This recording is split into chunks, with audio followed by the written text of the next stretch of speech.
Hello. Welcome back. Enjoy that bun. Enjoying that bun. Oh man. I don't even know what to say right now. I'm just gonna take my guitar because it's one of the only. Oh my god! See, look at I rarely bring this out, but I keep it out all the time now because it's literally my favorite. It's a Gibson SG. Like, look at this. I had to drive all the way to Ohio to get this. I think I explained in one of the vlogs I had before, but oh my god. I'm gonna practice with you later. Let's keep it right there for.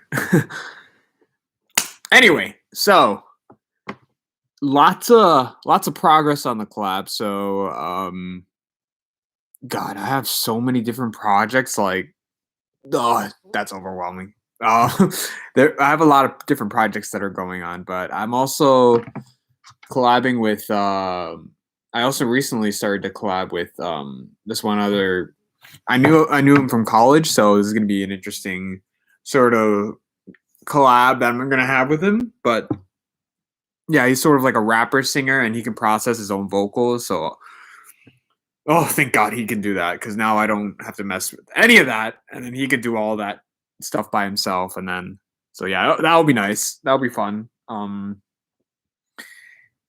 And I really did not know what I was going to talk about today.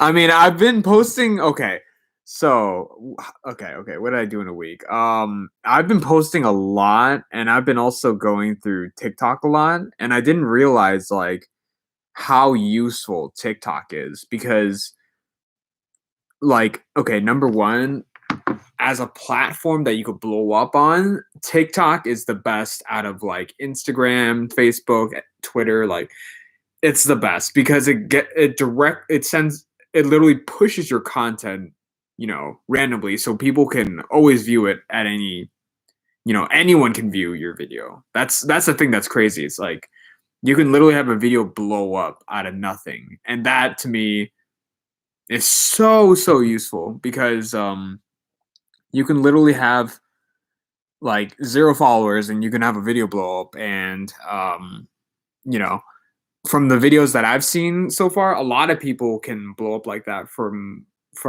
just from promoting their songs on TikTok. And that's what I've been doing a lot of.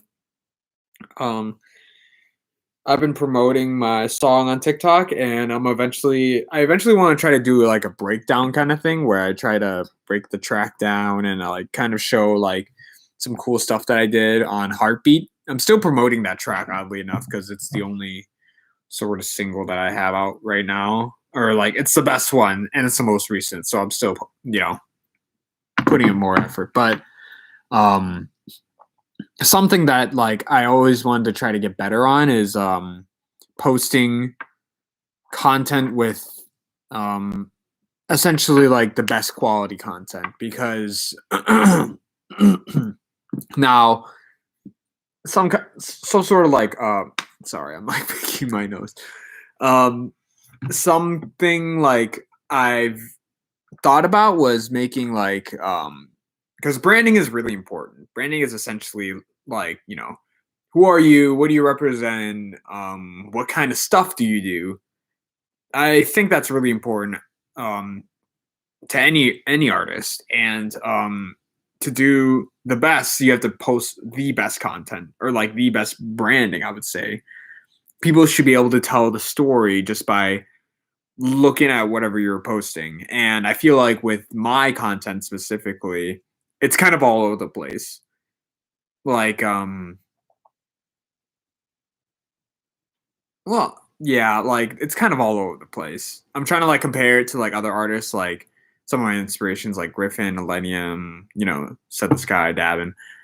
Um, it's my content's just like all over the place, but their content's kind of all over the place too. But they still follow the same kind of sound to it, so um, that's why I'm kind of like, okay, well, I can't really compare myself to them. But other people's brands, like I would say like people's brands that I've seen that I'm involved with, like just people that I talk to and stuff, they have their branding really, really hammered down. Like they have visuals because they are on Blender and like doing all this crazy stuff, and like that's pretty cool. And unfortunately, in that kind of market, I would say like it's just like another investment in time that I don't really want to go into because like time is of the essence. I'd rather spend it doing something else, or find some sort of alternative that would essentially match to that level. Because like if you look at someone like Flume, he's got like crazy like visuals for his album work, and like you can sort of get the story from just looking at that. So that I still have not figured out yet, oddly enough. That side of things, like I really have to like hammer down and like figure out, one weekend or another, and just I don't know. Like I was listening to like Heartbeat the other day, or like even earlier. I think I listen to it every day now because I'm posting on TikTok, just like trying to promote it and stuff. Like that type of, I feel like when people kind of, when they do know me, or like when people get to know my personality, it's very like high energy. Like really, really high energy. And like people would not even know if I was drunk or like, just being sober. They're just like, oh my God, you're like this big wall of energy. Like, get the fuck away from me. And like that track sort of fits that vibe because it's very like high energy, like very lush at some points. Like I'm calm, but then like, you know, high energy type stuff. I think like that's, I originally wanted to come into producing in like sort of trappy style, and like I think that's what, and like this track that I'm working on right now, like that I'm collabing with like this rapper or singer person. He's more, I feel like he would get more inspiration if there is like more of a trappy inspiration type of beat. So, that's, I feel like that's what like I'm really good at too. I could like that, those are some stuff, like that's some stuff that like I could definitely incorporate in a track, and I could definitely make something out of that.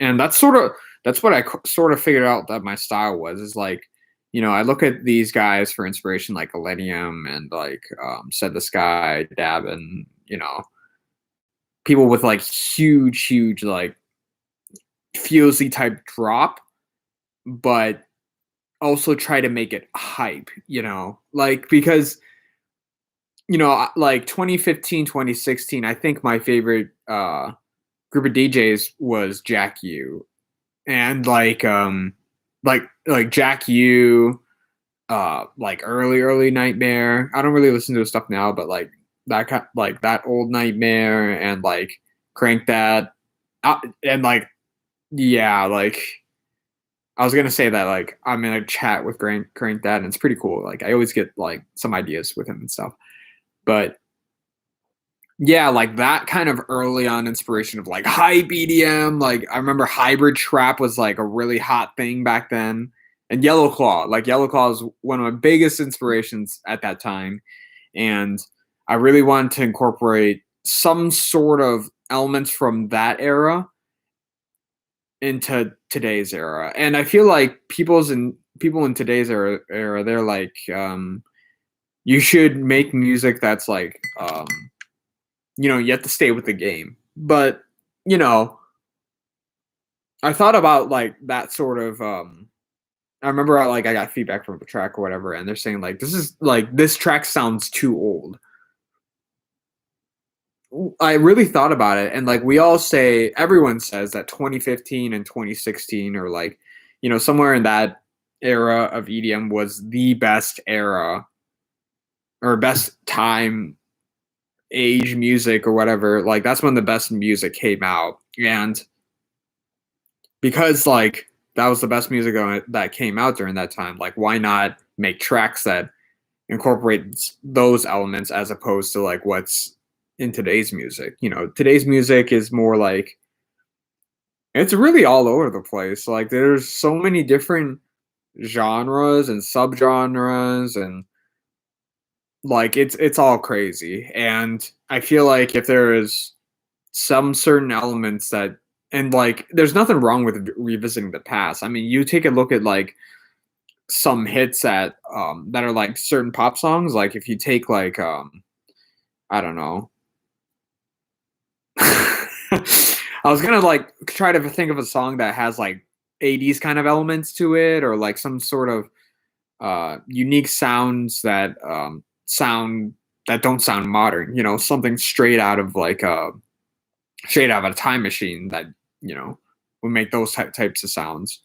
But nothing came to mind. Anyways, like I feel like music is timeless. There's nothing wrong with going back, and at least to me, there's nothing wrong with going back and kind of getting the best type of music from that era and essentially just bringing it back. Because I feel like EDM right now is pretty lost in my opinion. Like what I mean by that is that there's like I don't know how to explain it. Okay, you look at like a track like Where You excuse me. You look at a track like Where You Now by Diplo and Skrillex and Justin Bieber. That defined what pop music is today right now, if you think about it, because I think that was like the biggest collab for EDM artists, and that really brought EDM up to the top. So everybody was into listening to EDM, and everybody was able to bring out those best tracks. And there's nothing, and like we view it as nostalgia now, but imagine back then where you're listening to this type of music, you're like, oh, this is crazy. So there's a yeah, like that's I don't know if that helped me.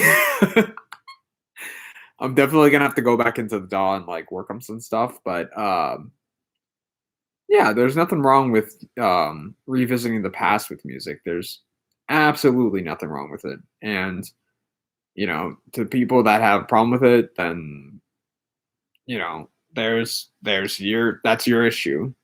Like if it's my problem that I like music from back then more power to you. I don't know how that ends, but Crank That even said that like he only listens, or like he really only listens to like music back then too, which I thought was interesting because you would think like a big time artist like Crank That, he's signed with crazy amount of labels, and then he's always like, and like he's been followed by like Chainsmokers, Marshmallow, like all those crazy like big name artists, because like he does like the best remixes out there, which like he does the craziest remixes out there. And I literally lost my train of thought. I'm sorry, I suck today. It's like 11 o'clock. I still have to work on guitar, and I really want to finish this track. And I was just in the state of flow, and now I'm like itching to get back into it. So yeah, it's good talking to y'all guys. It's good talking to you guys. I will see you next week.